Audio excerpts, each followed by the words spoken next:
Hey everybody, we're back for another great history lecture, right? Yay, ancient Greece.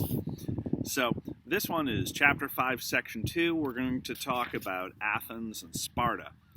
By the year 750 BCE, remember BCE is before the Common Era, also known as BC, before Christ, the Greeks had organized themselves into city-states. Remember that Greece is separated by all those islands and by the mountain ranges, and they couldn't really unify as one big country. So what they had to do was just set themselves up in cities, and every city was completely independent.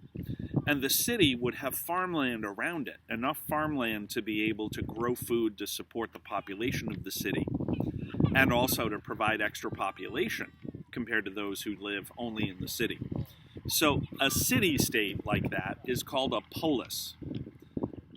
So the Greeks set themselves up in polises, city-states, where the villages and the farmland around it. Most city-states would have around 10,000 people, so they'd be maybe around the size of Falmouth, or Cumberland, or Yarmouth. But that would be an entire independent city-state. A city in the middle of it, and all the farmland around it. And they'd be spaced out all over Greece. They wouldn't be packed in right next to each other like ours because of the mountain ranges or because they'd be on different islands. Now, Portland, across the water right there, the city of Portland is about 70,000 people. So the city of Portland is many times bigger than your average Greek city-state. As a matter of fact, the biggest of all the Greek city-states probably was no bigger in population than the city of Portland at its greatest moment.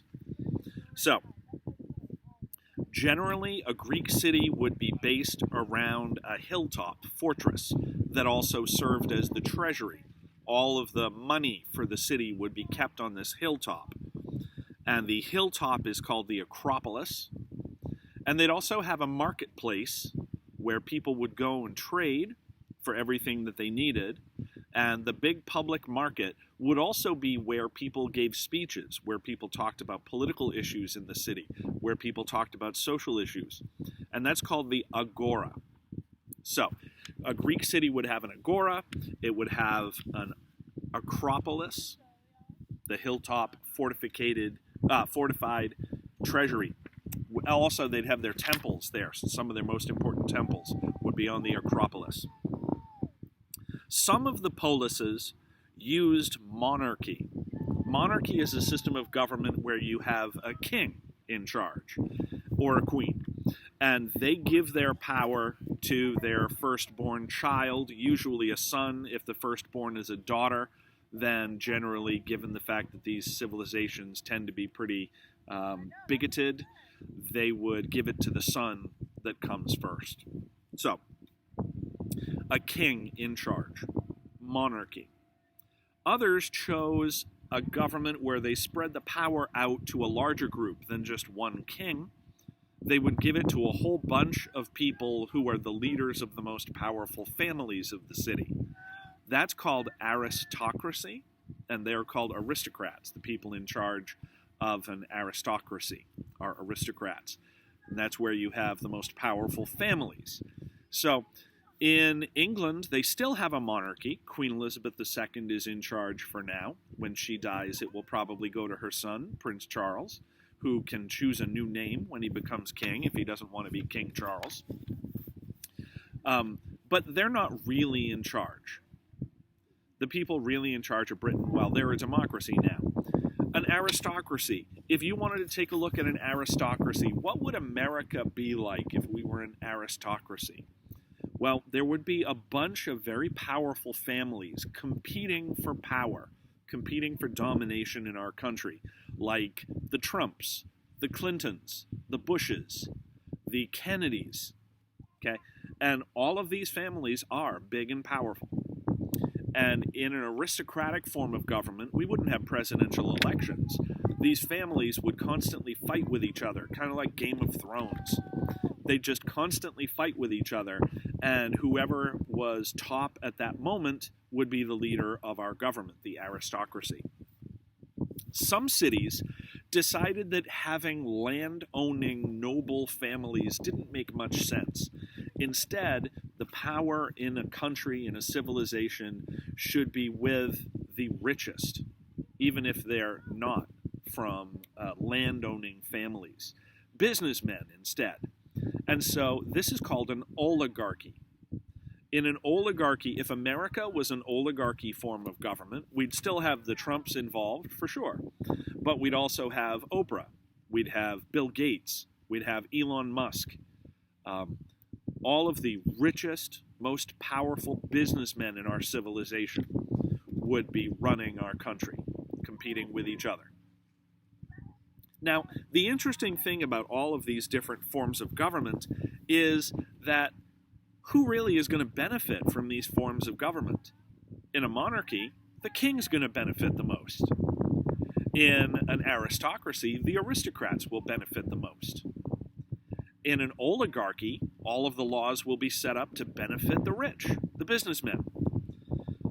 So how can we form a government that will benefit the common people? Eventually, the Greeks came up with one, but it was a long, nasty process, and at first, it's not the obvious one that you would think. The obvious one that you would think is have a democracy, have the people vote. But that's not how they did it at first. What would happen was the people would get sick and tired of the king, or the people would get sick and tired of the aristocrats, or the people would get sick and tired of the oligarch, the person in charge who's a businessman. And one brave person, a person who was intelligent and powerful, but not the leader, would decide to rebel, would have a revolution against the leader. They would enlist the assistance of the common people to overthrow the system of government and put that one person in charge. That one person is our next blank. Tyrant. A tyrant. Nowadays, we think of a tyrant as a bad thing, because nowadays a tyrant is taking power away from the people. We have democratic elections. And so if you're a tyrant, you're taking power away from the democratically elected leaders. But back in ancient Greece, they weren't democratically elected leaders. And if you were a tyrant taking the power away from an oligarch or away from an aristocrat or away from the king, it was a good thing for the common people, because the tyrant needs your help. You, common person, are needed to help me in the rebellion. And because I owe my power as tyrant to you and your assistance, I will make things better for you. So tyrant, the word tyrant has changed its meaning over time. Originally in ancient Greece, a tyrant was a great thing for the common people because they would help the common people as a reward for putting the tyrant in charge. Nowadays, a tyrant is a very bad thing because a tyrant is taking power away from the people, not giving it to the people. So the people liked when a tyrant would step up and take over. I'll give you an example of a tyrant. There was a guy in Athens who was sick and tired of the aristocrats running the city. And so he got a woman to stand in the back of his chariot, and he put battle armor on this woman. He found a woman who was like 6.5 feet tall, just a gigantically tall woman, and gave her battle armor and a battle helmet. And they rode into the center of the city. And this guy got a crowd of people around and said, "People of Athens, this is your goddess, Athena. She is angry at our leaders. She doesn't want our leaders in charge anymore. She has chosen me to be your tyrant. Follow me. Let's drive out the bad leadership and follow what Athena tells you to do." And a lot of people in Athens fell for it. They thought that this tall, beautiful woman in battle armor was the goddess of war and wisdom, and they joined the tyrant in overthrowing their leader. So, number one, you can trick people a lot of the time. Number two, the people wanted it anyway because they had bad leadership a lot of the time, and they wanted better leadership. So, today, tyrants are considered evil because they're not taking power away from the nobles or kings. They're taking power away from the people, you and me. democratically elected leaders. Athens was a major city in ancient Greece. Athens was a monarchy at first, and then the aristocrats didn't like having only one person in charge, so the aristocrats spread power amongst all of them. There was an aristocrat named Draco, Draco, who decided to write down all the laws for the people in Athens so that the laws wouldn't be a surprise to anyone.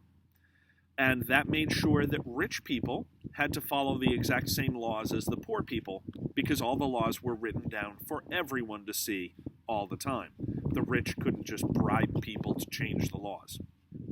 If you owed money to someone richer than you, then you had to become their debt slave to work off what you owed.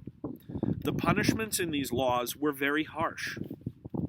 And today, if you're being harsh when you punish someone, you're being overly harsh for a small crime, the name Draco comes up. You might be called draconian. That's the word that we use in English for a punishment that's too big for the crime that's been committed. Like if you walk across the street not in a crosswalk and you get your hand chopped off or your foot chopped off. That would be a draconian punishment, too big for the small crime that was committed. So that's how we remember Draco, the guy who codified or wrote down all these laws.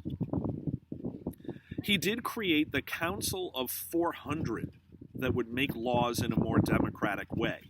Instead of just a small group of aristocrats or a king, 400 of the most powerful and important people in the city got to make the laws all the time, the Council of 400.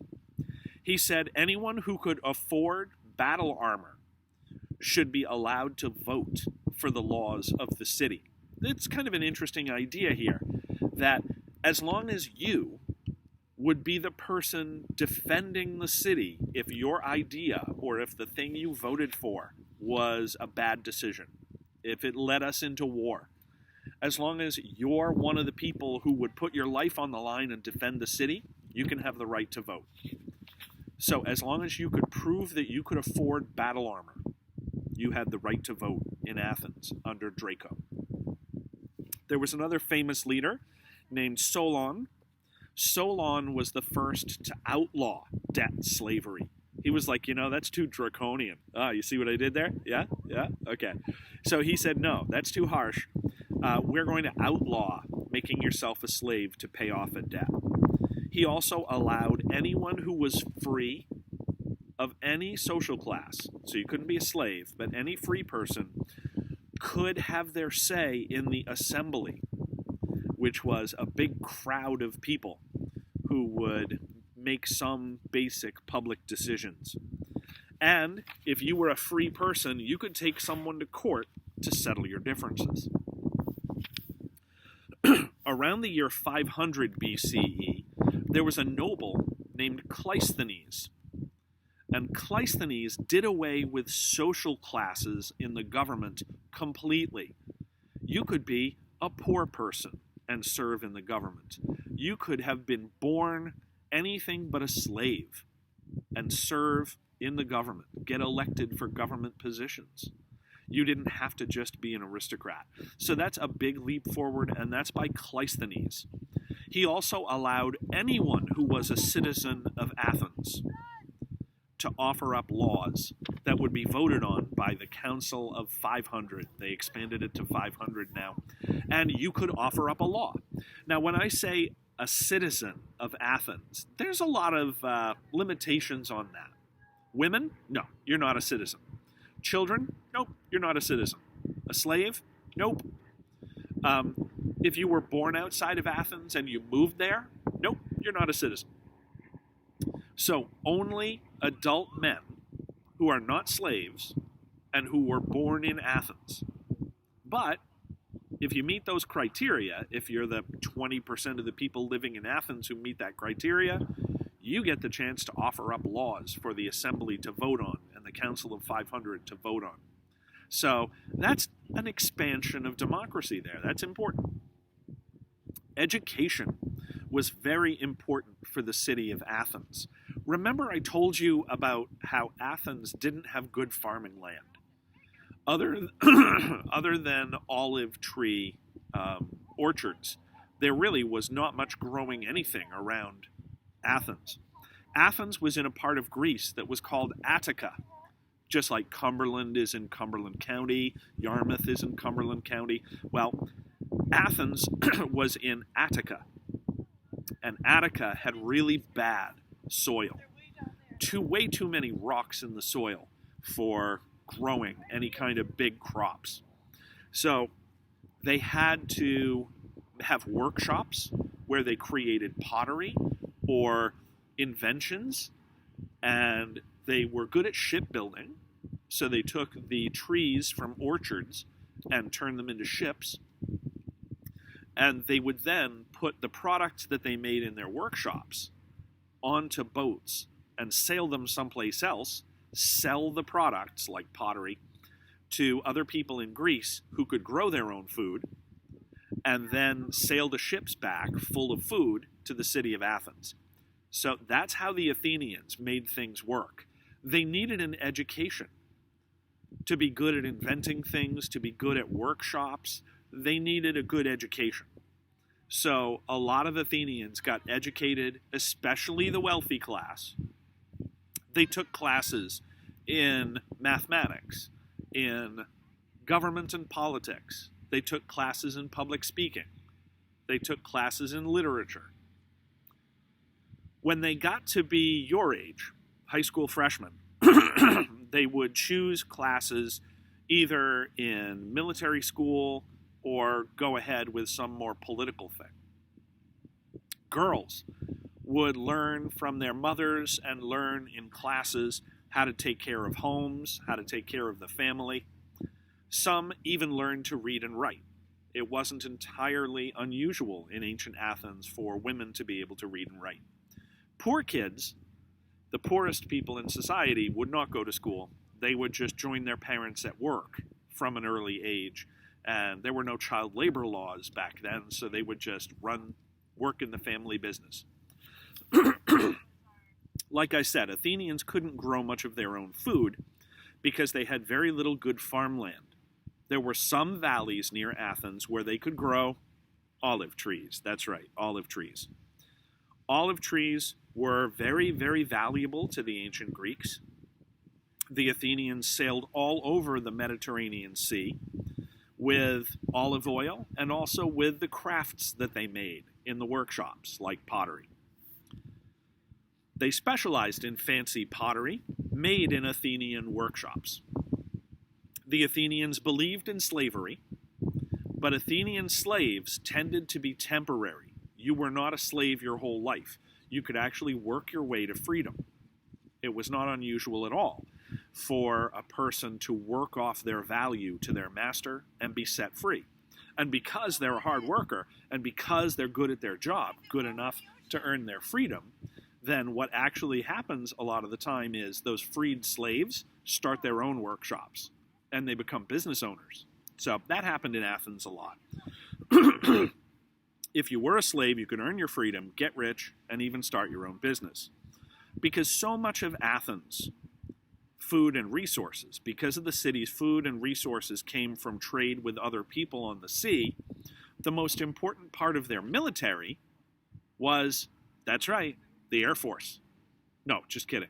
They didn't have planes. I told you that with the Icarus story. Anyway, the most important part of their military was the Navy. The Navy was there to protect Athens' way to get food and supplies. Now we're going to move to another city, a city that's on the Peloponnesus. Remember I told you about the Peloponnesus? It's a giant peninsula that sticks up in the southern part of Greece. And there's a city down at the bottom of the Peloponnesus. It's not really near the water, so it doesn't have many ships.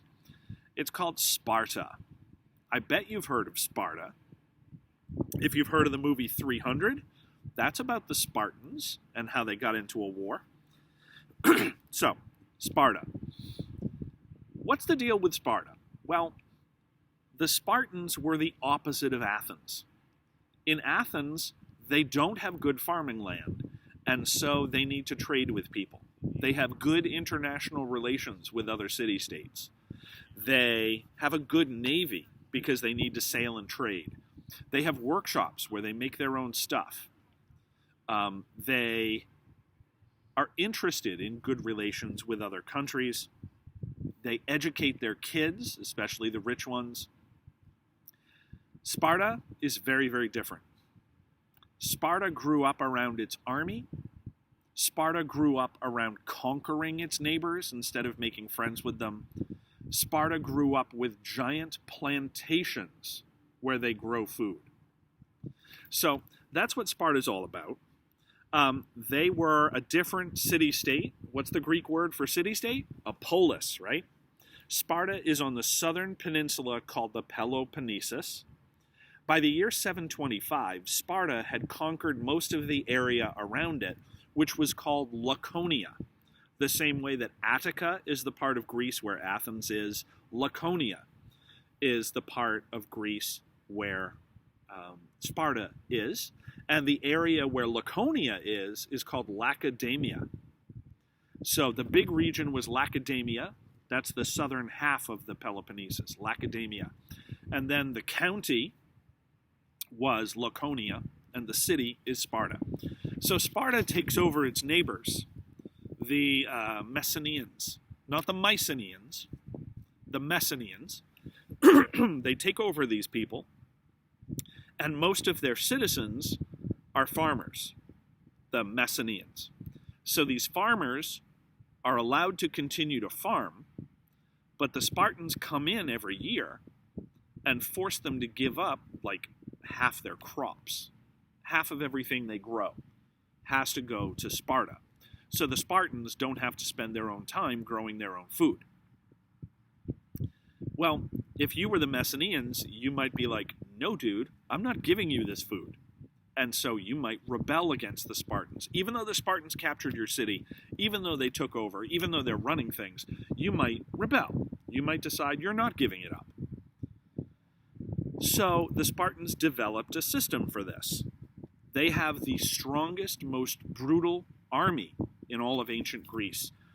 All of the adult male citizens in Sparta join the army. All of them. They are trained from birth to be soldiers. As a matter of fact, there's kind of a complicated thing about being born. If you're born with any birth defect whatsoever that might get in the way of you being a good soldier when you get older, you're abandoned. You're left to die. Spartan children who were born with any birth defect whatsoever were left on a hilltop to die. The ones that survived, the ones that didn't have any birth defect that they could tell, were then brought home to mommy and daddy. Mommy, really, because daddy's still in the army doing things. And mommy raises you to be a tough little boy. Mommy doesn't want you to go off to boot camp at the age of 7, which is when Spartan young men go to boot camp. She doesn't want you to go off to boot camp at the age of 7 and be a target.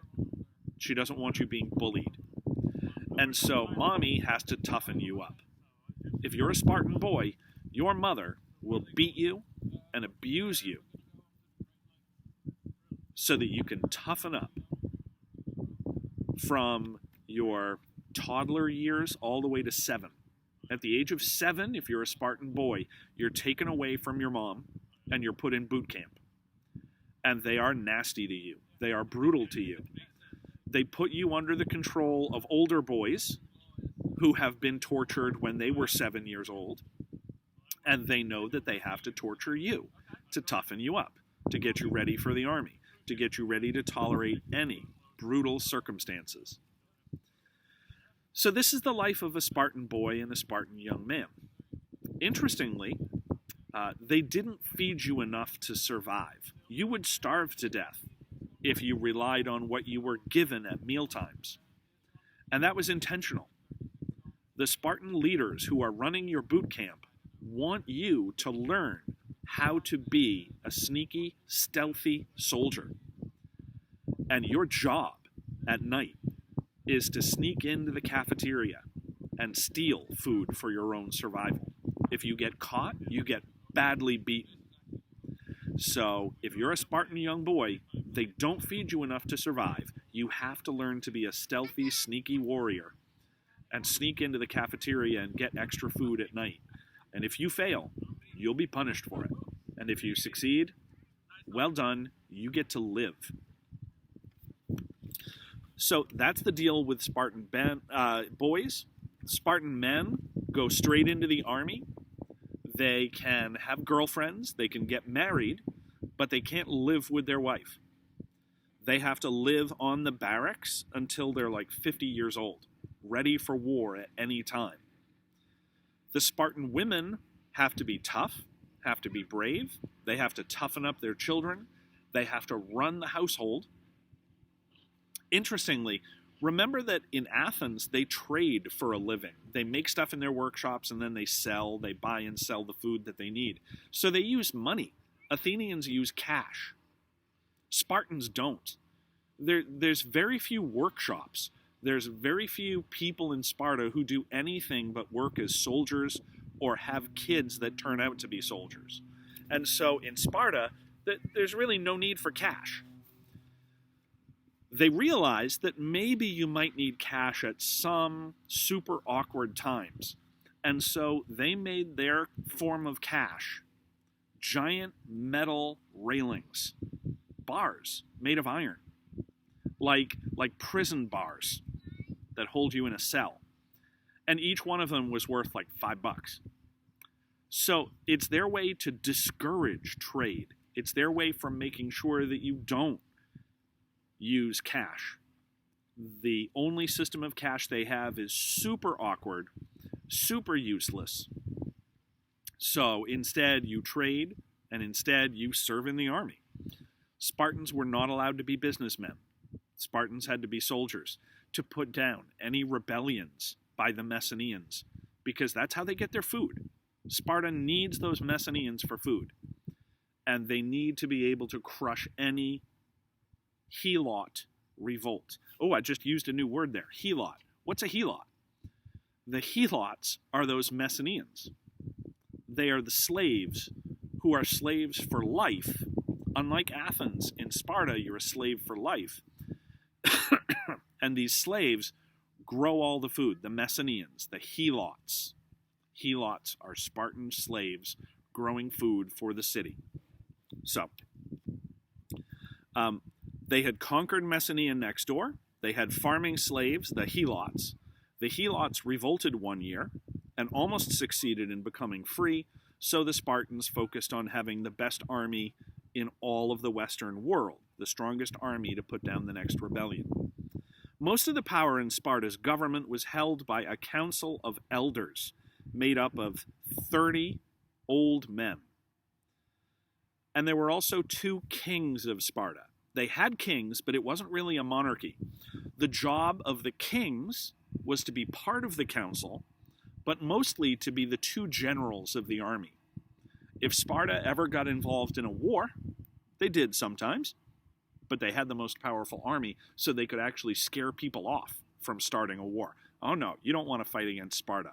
Their army is the best in the world. So when they did get into a war, one king would take the army out and fight the war, and the other king would stay behind and lead the defense of the city if it got attacked. So 2 kings, but they're not really powerful kings. They're generals, really. And they had the council of elders, these 30 old men, these oligarchs, in a sense. We can call Sparta an oligarchy because that's where the real power is. Unlike Athens, which was an aristocracy that became a democracy, Sparta really is an oligarchy with kings added in. Full Spartan citizens were not allowed to have jobs. They were not allowed to make a living. They were soldiers. You don't need to make a living if the helots in Messenia are growing all your food. You don't need it. Be in the army. Lower class non-citizens would actually manage local trade. If you weren't good enough to be a Spartan citizen, like if you had gone to boot camp, but you failed, you weren't a good soldier, then you were not considered a Spartan citizen. And so then you could run your own little business. So they had little businesses, but they were run by people who weren't considered full citizens. If you were a foreigner to Sparta, there were very few foreigners allowed in Sparta, but if you were a non-citizen, and you might have a small business of your own. All the food was grown by the helots on the conquered territory. Because of Sparta's focus on the army, Spartans had no value for art, for literature, for beauty, for freedom to do your own thing. Here's the way I think of it. I think of ancient Athens, which has to trade with other people, which has a very international flavor to it, which is very cultured and artistic. I think of New York City as being a modern-day Athens.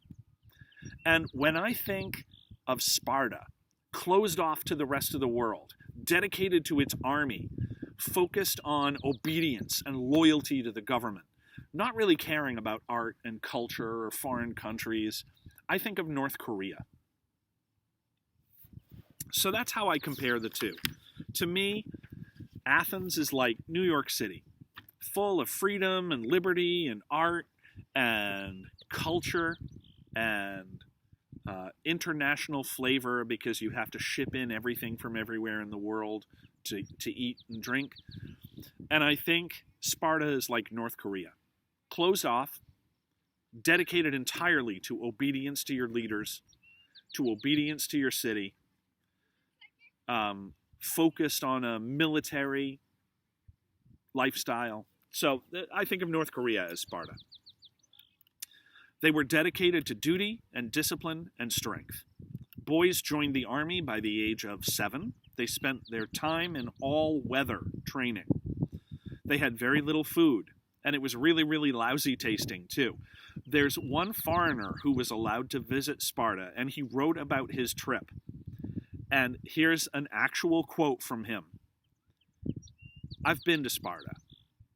I understand now why they are so willing to lay down their life and die for their city that quickly. Because I've tasted their food. It really is that awful. They have nothing to live for." So, you didn't get enough food from the cafeteria in boot camp, and so you had to sneak your food. There's an interesting story about a Spartan boy. It might have been true, might not have been true, but it is an interesting story either way, and it tells you what the Spartans really value.